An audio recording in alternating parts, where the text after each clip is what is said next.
This is the Acts 2028 podcast, where two young Church of God pastors discuss the challenges and victories we face in leading revitalization. I am TJ Samuelu. I am Brian Seidel. I am in an urban context in Seattle, Washington.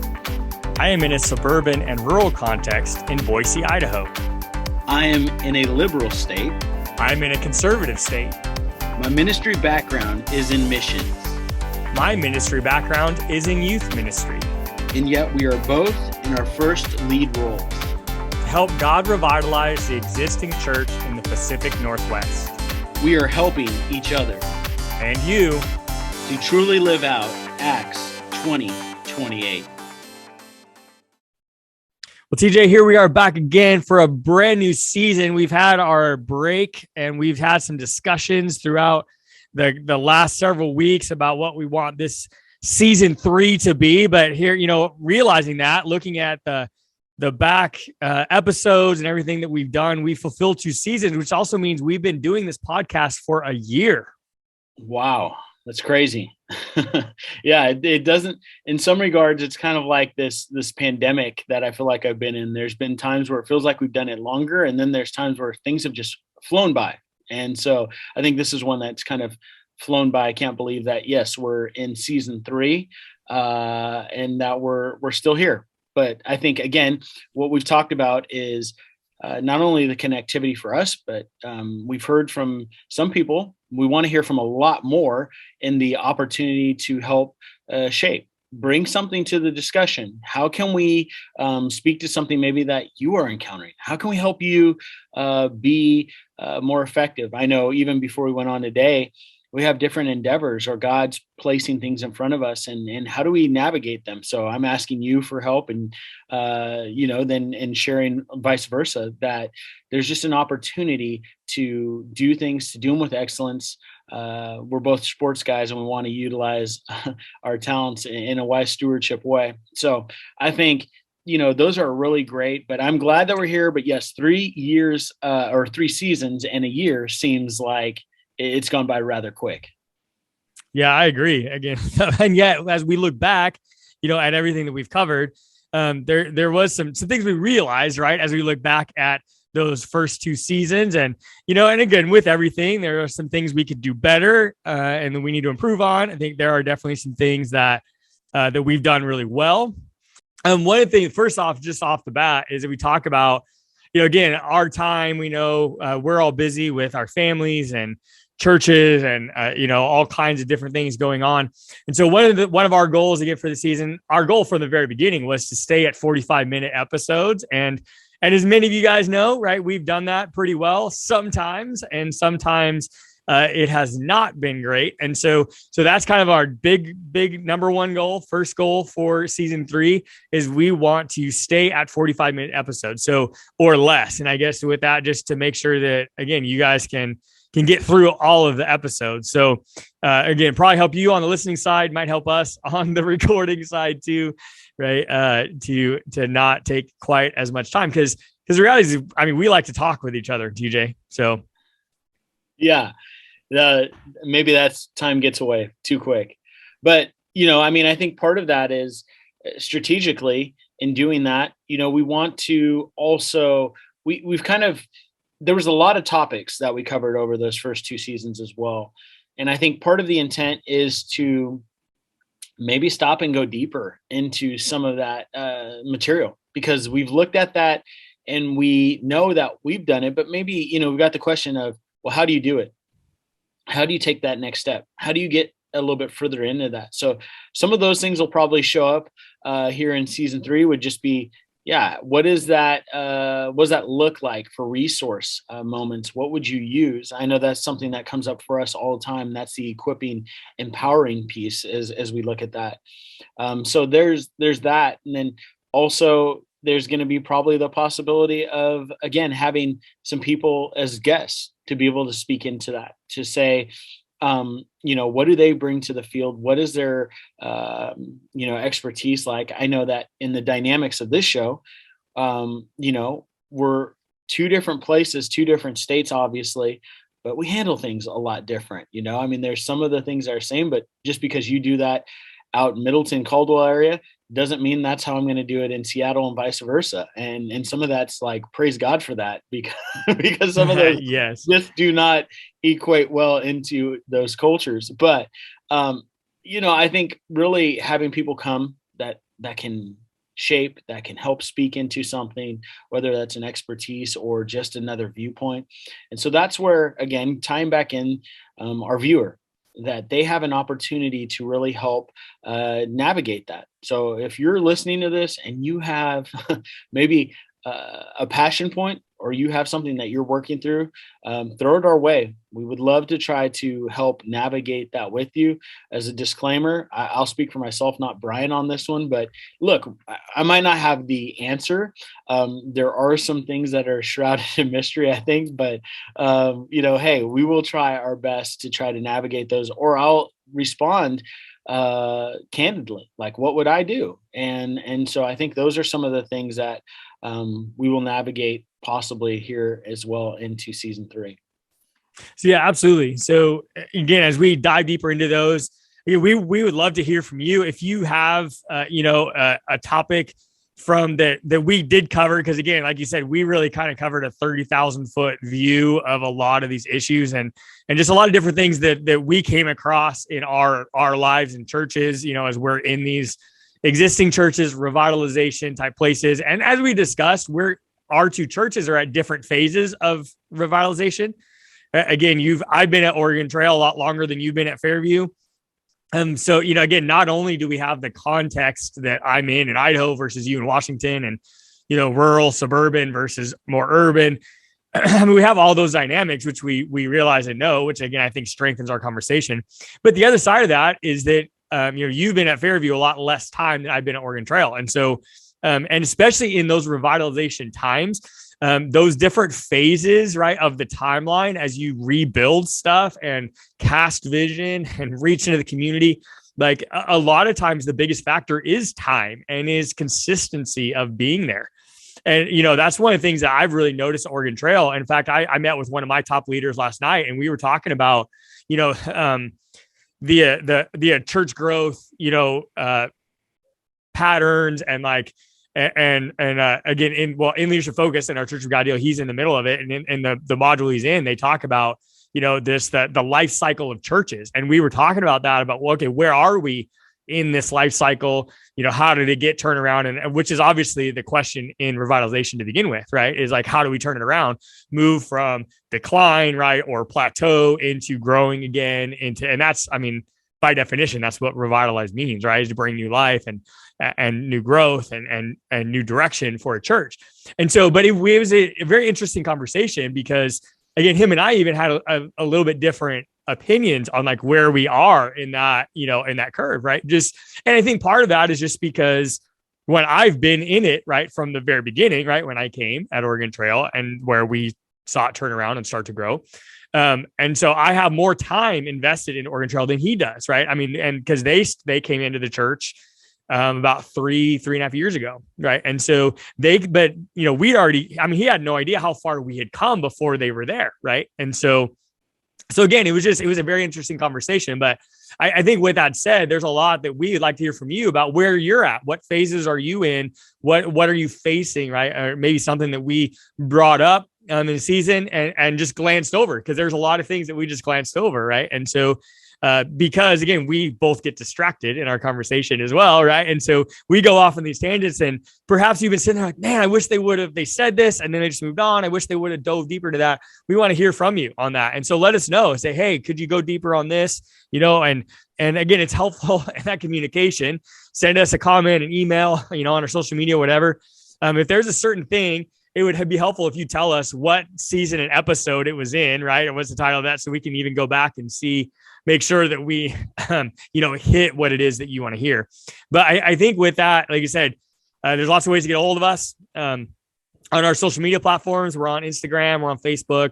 You can send us an email, comment on any of our different platforms. And again, we'd love to hear from you and be able to dive deeper into those topics that are relevant for you. And like we said, instead of the 30,000 foot, we're ready to get down in the weeds a little bit, right? And kind of dig a little deeper into the dirt or the messiness of a situation. And just as you said, right, we're not church growth experts. We're in the trenches with you, right? And but we've also learned a lot through experience. Yeah. And I think that's kind of the thing is, you know, I think I'm a sucker for true stories. And so when we look at it, especially like with this time of the year, I think of the Olympics, hearing people's backstory, the perseverance, I just see that as a testimony. And so like I love to hear that backstory of how they came to be, um, the struggles, the sacrifice, the triumph, the all those elements that play a role because I think that's where God shows up in the process. And so, like, when we come at this, there's a bit of that humility, right? That's like, hey, look, I was just telling you before, hey, I'll share on this certain subject matter.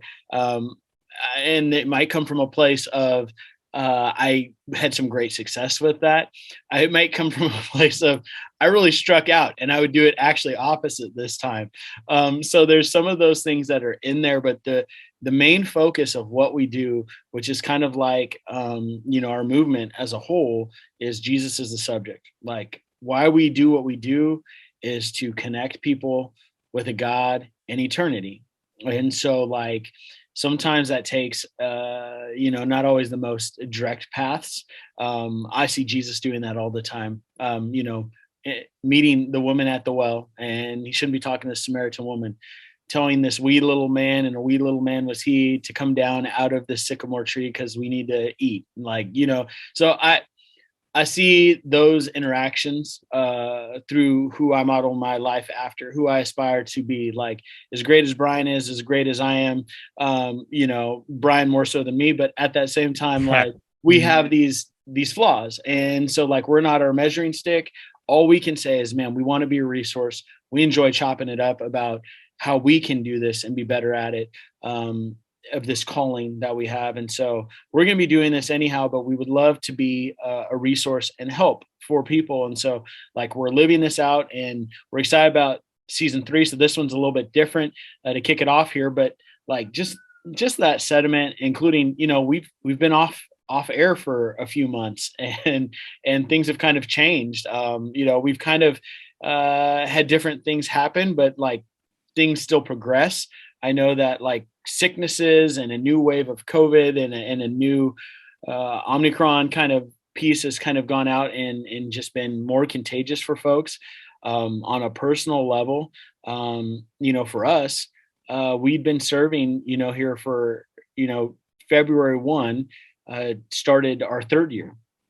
And so we completed 2 years. We were great. We made it through all time, didn't get COVID, and right at Christmas, it took down all 5 in my family. And so we were out of the pulpit and out of the church for basically New Year's and for a 2-week period. So part of revitalization, praise God for people that are around, including elders and some pastors that could step in. And so I was grateful for that. But yeah, like that's a quick update on our family. We rolled through that. Glad that we're doing all right. Appreciate the prayers and stuff from everyone that was helping us during that time. And it's tough, right? Like, I think that's one thing that we talk about here in that update is we always want to be a resource to other people. But oftentimes those of us that do that, it's tough for us to receive that as well. Like it was very humbling. I said it was frustrating to walk through that. I've had asthma in the past, so it became more of a breathing issue. Like I couldn't even preach. I got winded. That's very difficult for me. Obviously, like we said, we like to talk. So that's part of the piece that was there, but we're turning that corner as a church standpoint. We've been really looking at engaging and starting and relaunching a school. And so we're praying through that with our congregation, our elders, and those things. So we had a school historically here that went from K to 8th grade. And so we're looking at a potential partnership with another Christian school and starting small, obviously, but we're just praying and seeking God for new opportunities like that to engage. And so we talked about this before show. What are ways that we can engage with our community? Where is the need? And part of that is being in relationship in community. And so you know what that need is. We don't just randomly build things and say, hey, look, everybody, we built this for you. Why don't you come use it? And they look at you and say, what the heck are you doing? No one asked for that. You, again, are irrelevant as a church, and we didn't ask for that. That's not even a need that exists. Thank you, but no thanks. And so, like, we try not to have our insert foot in mouth moments, but, you know, again, sometimes those might happen. So that's a little bit, again, as a rundown, just briefly, of some of those things. But what's been happening with you, B? What's been going on? What are you guys up to? So yeah, again, just like you said, it was through the holiday season, and we had a good holiday season at Oregon Trail, and I think we saw just some good interactions with families, and through the Christmas and then, you know, through Christmas break, I say, as we got slammed with snow for like 2 weeks straight, and so that was awesome because I had a lot of ski time with my boys, and I think that was really fun. And now since then it's shifted in January to where now we're stuck in this dry pattern, and we've had no new snow now for like 6 weeks. And so skiing is kind of terrible again.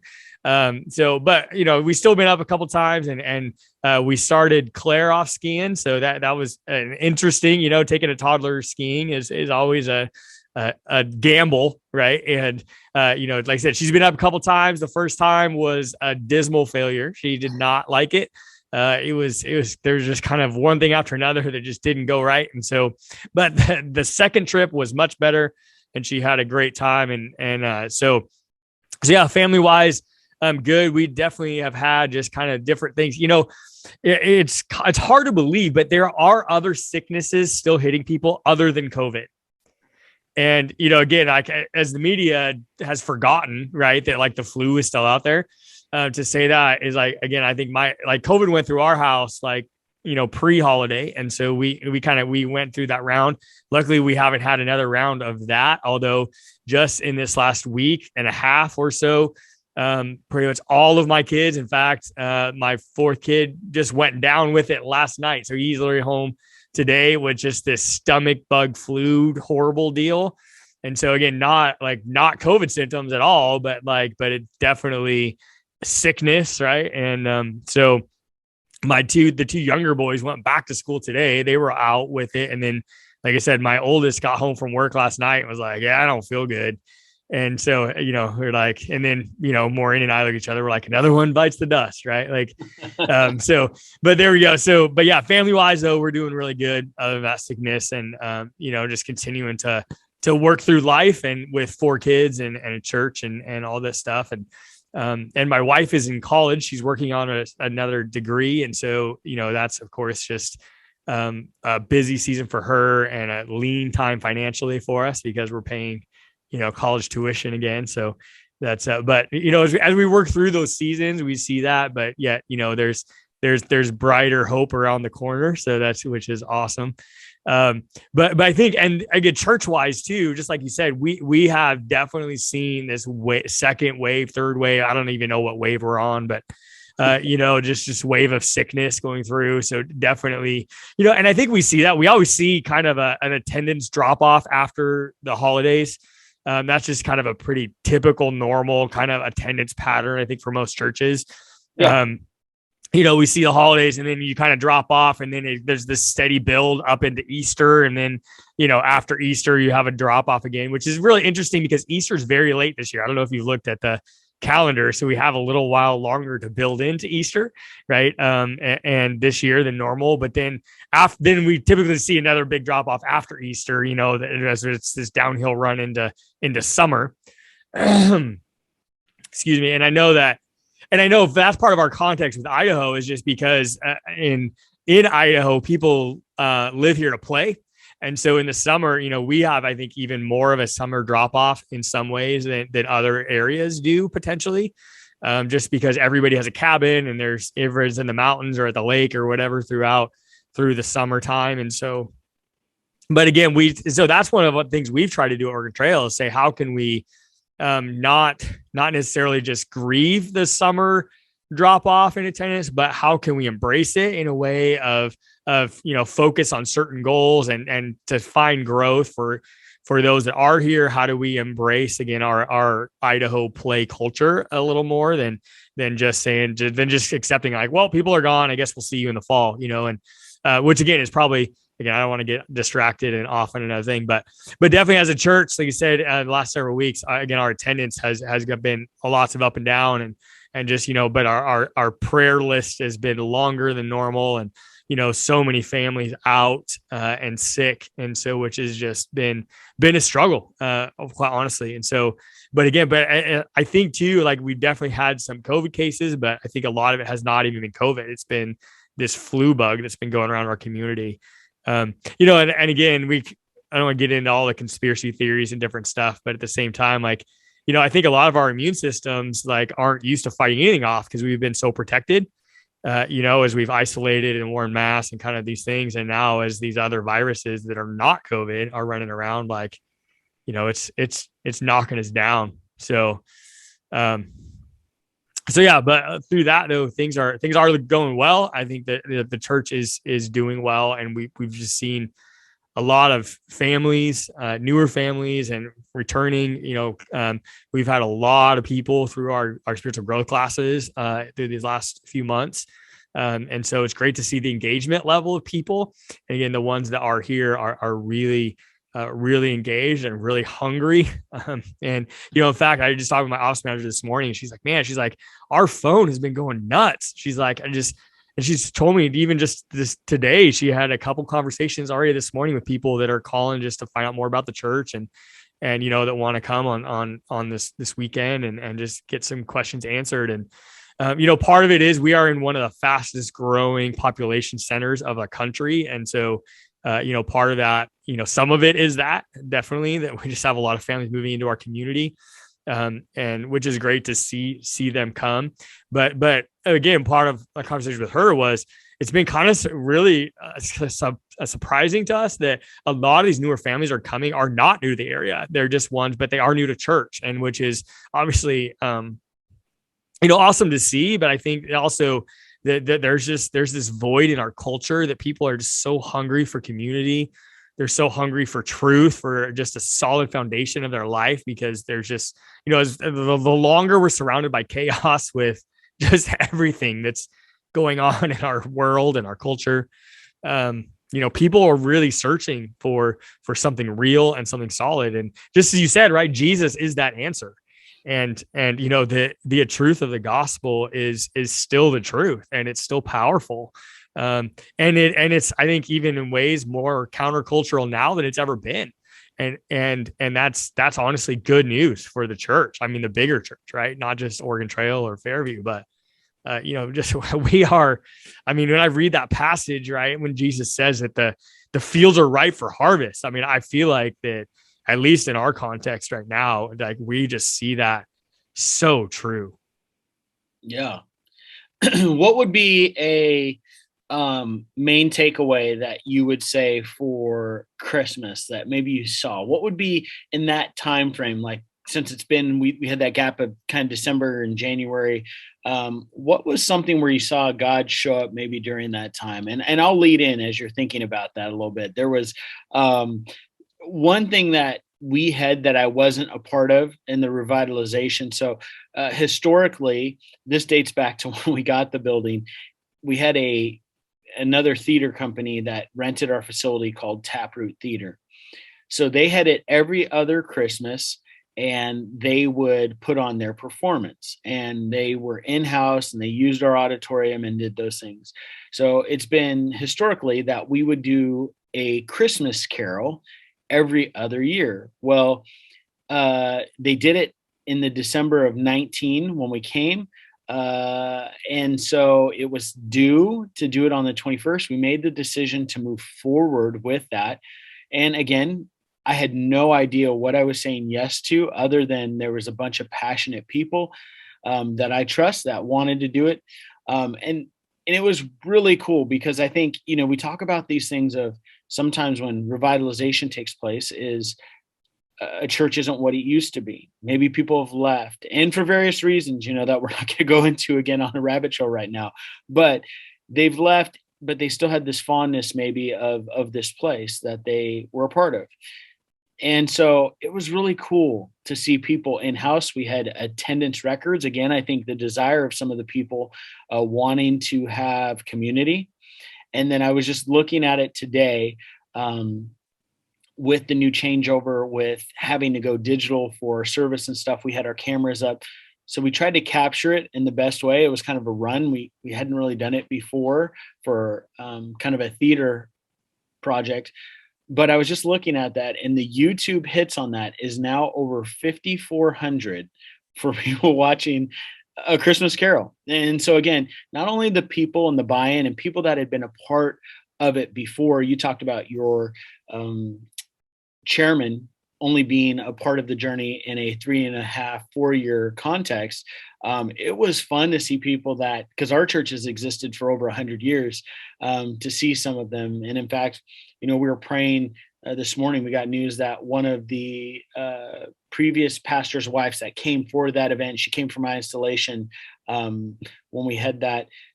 She's 99. She just fell and broke her hip. But I mean, she's been a part of the church for forever. And so it was really cool to see some of those come home. Also, like you said, some of the new community engaging as there was new parts and people that needed to play the role. It was just really cool. And then to see in the interwebs that there was just so many people that had a desire to go and watch that as well. And so the efforts, the fruit that took place there also is still going on for people to still receive the gospel long after the play is passed. But did you have anything over Christmas? Maybe you've been there enough years that probably there wasn't something that surprised you, but did God show up in a way that you were like, man, I really didn't anticipate this, and I'm grateful he did?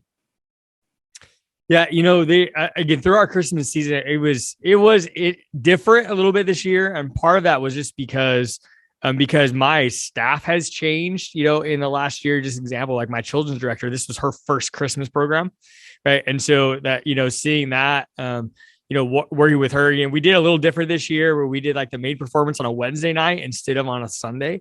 And so that was a little different. In fact, I think, again, you talk about ways that we kind of messed it up. And I think we saw some ways that we're like, okay, well, we're definitely not going to probably do that again. Like we need to tweak this or that. And so, we certainly learned that. But I think probably one of the biggest real encouragements, I think, through the Christmas season was, and again, just like you, like we saw some attendance, uptick and some different things like that. But part of that was the engagement with people when they came, and not just showing up, but who they brought with them. And we saw a little more like of extended families coming to like Christmas Sunday.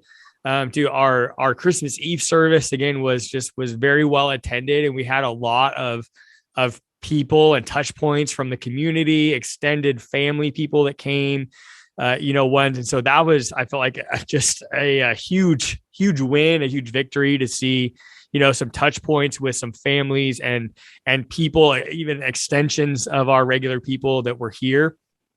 And so those were really cool to see, just as God used those relational connections, those community connections to bring people in to celebrate the Christmas season, with a more faith focus, maybe than they had before. And so that was awesome, I think, to see that and to see God use that. There is one or two through the Christmas season we had, there was, I guess, maybe kind of some lines in the sand too, but like, and again, I know, TJ, but maybe our listeners don't know, but in Idaho, we have a really large LDS population. And so, and it's an interesting interaction between the LDS church and the different evangelical churches in our community. But Christmas in the past has been one of those times where we're able to kind of come together with the LDS church, and in Middleton, there's been a community Christmas concert that they facilitate most of it, but yet a lot of the evangelical churches come together, and like our different musical groups for like our worship team band, has played in it and stuff. And traditionally it's been held at the high school. And really that's like the only the only venue in our community that's big enough to hold like that, these multiple churches, especially with the LDS church, because they have again, they have a lot of people, involved there. And so, but over the last few years, it hasn't happened, right? Just because of COVID and different things. And, the school district, again, all this different stuff, but because there's a lot of things that play into it. But I bring it up to say this year, again, it still didn't happen this year. Like they held this, deal, whatever. But there's a lady that one of the coordinators of it, she came around and she interviewed all of a bunch of the different faith leaders in our community. And so she came and, took video interviews and put it all together about like the meaning of Christmas and about those. And so that was a cool opportunity again, for not just me to speak, and be widely, distributed in our community with what God put on my heart, and that we were working through, studying God's word for the Christmas season. But to see, again, they put it all together, edited it, put it on YouTube and sent it out to everybody. And, they used it and, kind of a virtual event for this community concert. And so, and like I said, and we obviously have very, varying theological differences and practice with the LDS church. But like I've always seen it as a great opportunity for to be unified within our faith community, right? I mean, including them, because Christmas is kind of a safe way to do that, because Christmas is about the birth of Christ, right? About the Christ child, and so that's one of, I guess, maybe are a few things that we agree with, the LDS church on, is just the significance of the Christ child. So. Again, that was really interesting and kind of cool to see how I hope God has used that. And, again, but it was another touch point into our community, not just to the unbelieving world, but also into some of these other faith leaders in our community, even though we have those theological differences. Oh, it's great. I mean, I think those things are important. I think, we had, last Sunday, so not this week, but the week before, we had a unity service intentionally there was like 6 churches that were invited to it. We had a night of worship. It was a Sunday night. And I think that those things are vital, right? Because I think just as much as there's been isolation for individuals, like you said, whether that's quarantining or otherwise, but even as churches and as pastors, like, statistically, as we emerge out of this, there's been a lot that have, left ministry. It's been difficult. And so like, we have to be able to have these moments to process, to be able to have a conversation. And I think it's one of those things that also, as a rebel rouser, kind of dispels Satan's hold that he tries to get. We say hell no to him, right? Like in the sense of like, we don't allow him to dictate or isolate and tell us like, oh, you're the only one that's struggling with this. When we talk about it in this context, and we all get that to some degree, we all understand that this wasn't a desired outcome or desired future to where we want to be. And so I think if you can speak in terms of those things, we may have a different opinion, but like, man, we all want to have things different.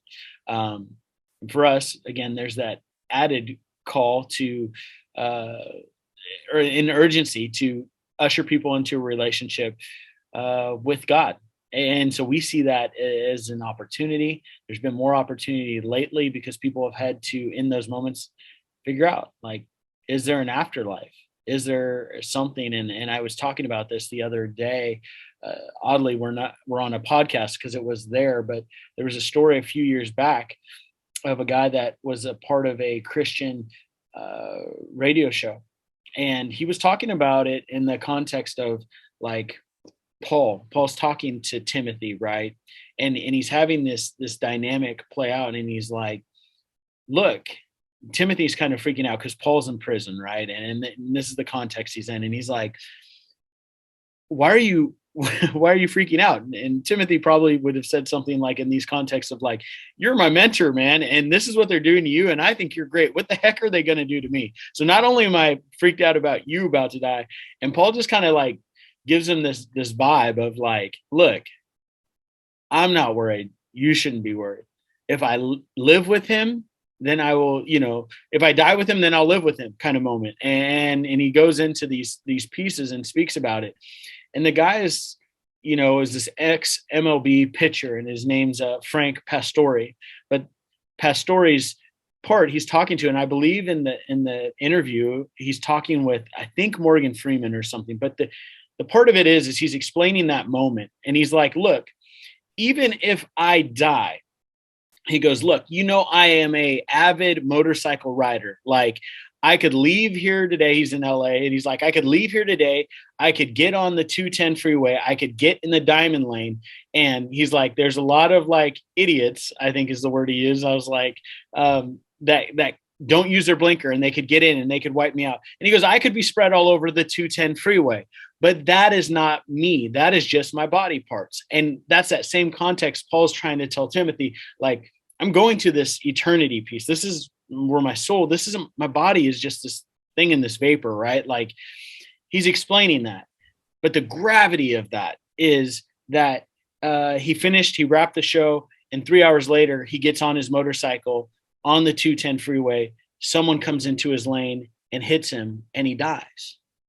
And it just carries a different weight in the sense of, but he had that certainty of what we do, why we do it, and it's not for here. It says we run the race to win the prize, and it's not here. And thank God for that, for all the brokenness of all the stuff that we're enduring, that this is not it. So if we have been frustrated, if we have been isolated, if you have been disgruntled, amen to that, because that is part of what it is. We weren't intended to be here. This is not the end.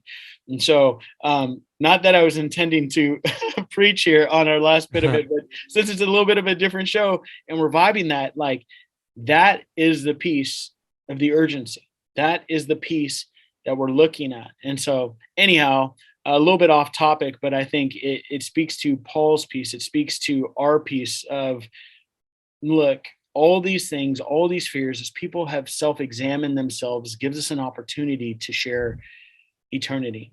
And all those things that we beat ourselves up about, like, I was preaching on this last week. It's like, Hosea and Gomer, like, he's making this part of, like, the term that was used is that she's more in line with a whore. Like, we look at it from a prostitute, but sometimes people are forced into prostitution for certain reasons, or maybe they're forced into that for through a relationship or otherwise. But she made the conscious effort that she wanted to go and sleep with all these other people.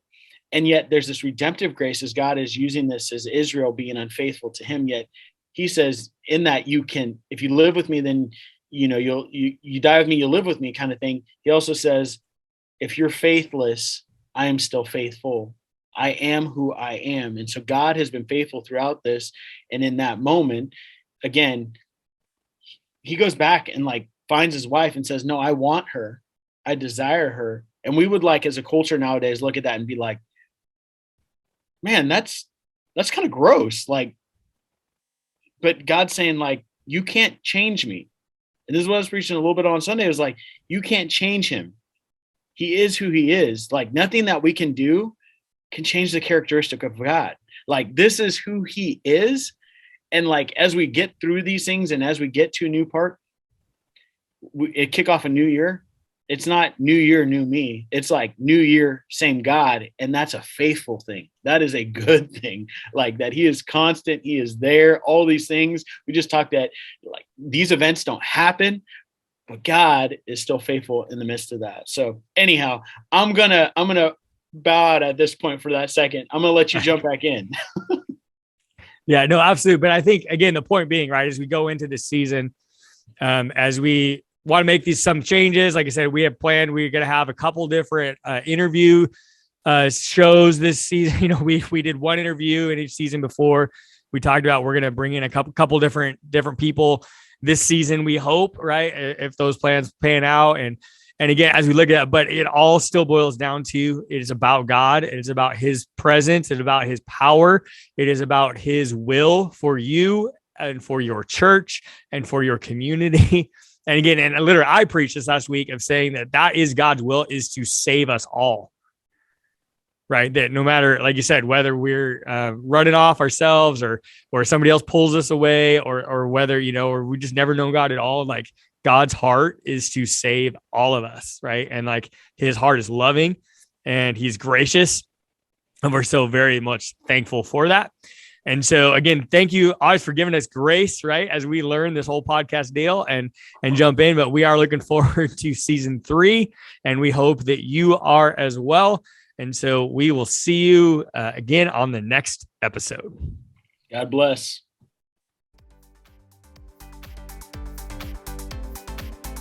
Acts 20:28. So guard yourselves and God's people. Feed and shepherd God's flock, his church, purchased with his own blood, over which the Holy Spirit has appointed you as leaders. The Acts 2028 podcast is a broadcast production of In His Grip Publishing. Our theme music is Achievement by Giovanni Bruno. We'd love to hear from you on our social media accounts or through email.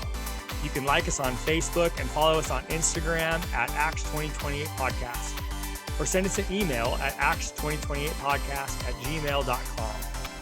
Please subscribe on your favorite podcast platform, leave us ratings and reviews, and even give us your email so you can be notified of new episodes. Thank you for listening, and until next time, we hope that you will lead wherever God has put you, and together we can all live out Acts 2028 as we serve in the established church.